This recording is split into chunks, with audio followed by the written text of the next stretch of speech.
Donc, pour avoir un peu plus d'explications en ce qui concerne qu'est-ce que se passe sur le terrain, dans ce premier tour de nos élections législatives, nous avons actuellement en ligne de la TV internationale notre envoyé spécial Wael Saïd à partir du gouvernorat du Guizé. Comme vous avez bien sûr suivi pendant ce reportage, 14 gouvernorats où se déroule bien sûr ce premier tour de ces élections législatives. Donc Wael Saïd, bonsoir, et est-ce que vous m'entendez bien? Oui, je vous écoute très bien. Ça va bien. Donc, est-ce que vous pouvez nous donner un peu plus d'informations en ce qui concerne qu'est-ce que se passe sur le terrain? Mettez-nous au courant de cet événement historique de l'Égypte. La première chose à noter, c'est ce que le gouverneur de Guizé et major général Ahmed Rachid a déclaré aujourd'hui. C'est que le premier jour des élections s'est passé comme nous l'avions prévu. Et nous n'avons enregistré aucune violation ni plainte. Il a ajouté que le gouvernorat se tient le deuxième jour en état de disposition afin que le processus électoral se déroule en toute souplesse. Oui. La deuxième chose à remarquer également ou à dire, c'est que le gouvernorat de Guizé renferme 480 comités électoraux et ce qui représente 48 sièges du Conseil des députés. Oui. Les sièges se partagent entre 12 circonscriptions, dont 25 sièges uninominales et 23 pour les listes. Il faut dire également que, comme hier, les gens se sont précipités à partir de 9 h du matin pour voter.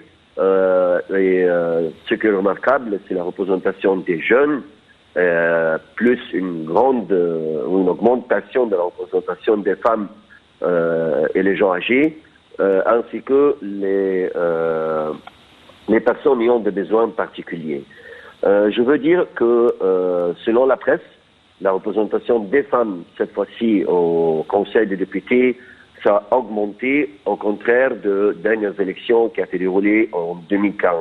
Il y a cette fois-ci 627 femmes qui se présentent aux élections législatives, 347 uninominales, 44 de différents partis et 280 pour les listes. Parmi le gouvernorat qui représente les taux les plus élevés de la représentation des femmes au Conseil des députés figure Port Saïd à 18%, Alexandrie à 14,8%, Aswan 13,3% et le Caire 13,1%. Il faut dire également que le processus électoral se déroule très bien. La sécurité de la police passe comme il faut. Et les gens, c'est ce qu'on doit dire et on doit noter que les gens respectent les gestes barrières.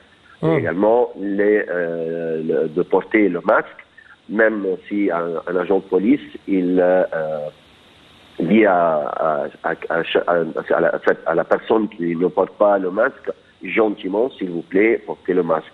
À noter aussi, comme on a remarqué hier, que le Premier ministre, Dr Moustapha Madbouli, le ministre des Finances, ainsi que d'autres ministres ont voté respectivement dans leur gouvernorat. Et il faut dire également que le ministre de l'électricité a appelé les citoyens à aller voter. Oui. Justement, vous avez fait une remarque très importante. C'est la présence intensive, massive des jeunes. Comme vous savez, je sais que vous avez observé plusieurs élections auparavant, les femmes, les personnes âgées prennent toujours le devant de la scène électorale. Mais justement, aujourd'hui, d'après votre remarque, il y a une présence intensive de la part des jeunes dans ce processus électoral, n'est-ce pas? Oui, je veux dire, ça a commencé d'hier et même ça continue aujourd'hui. Ce qui montre que les jeunes veulent choisir leur avenir, veulent choisir le représentant qui va réaliser leur rêve. C'est ce qui est intéressant et important. Oui, vous avez fait des interviews, vous avez rencontré des jeunes, pourquoi ils sont tellement encouragés, tellement avoir de tels incentives pour participer à ce processus électoral? Oui, oui, je demandais à quelques-uns pourquoi vous êtes venus là. C'est des élections pour choisir un député, mais il a dit, moi je veux dire ou montrer un exemple à tout le monde que les jeunes Égyptiens choisir leur avenir, choisir ce qui va les représenter et réaliser leurs rêves, réaliser leurs demandes. Ça, c'est le message que les jeunes Égyptiens veulent envoyer à tout le monde. Ils veulent dire que l'Égypte, c'est un pays qui veut réaliser tout ce qui fait plaisir au peuple. Donc, vous trouvez qu'il y a une sorte de participation active cette fois-ci dans ces élections législatives de la part des jeunes? Oui, oui, oui. Oui. Et il faut quand même savoir que dans presque 1h30 à peu près, c'est la clôture des bureaux de vote pour la première phase des élections législatives. Oui, oui. Merci beaucoup pour un tel compte rendu de votre part.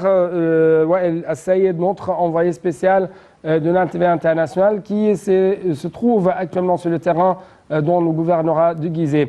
Donc, justement, chers téléspectateurs, je dois vous rappeler qu'aujourd'hui, le président Abdel Fattah el-Sisi a bien sûr donné ses ordres pour la mise en œuvre d'initiatives qui soutient les efforts déployés pour la transformation gouvernementale vers le numérique. Déjà, bien sûr, de telles procédures, de telles transformations facilitent les procédures, que ce soit ces procédures électorales, les procédures gouvernementales, judiciaires, ainsi de suite. Donc, je dois vous laisser avec un coup d'œil très rapidement sur les activités présidentielles qui sont faites et qui sont déployées durant les derniers jours, bien sûr, de la part de par notre président Abdel Fattah el-Sisi.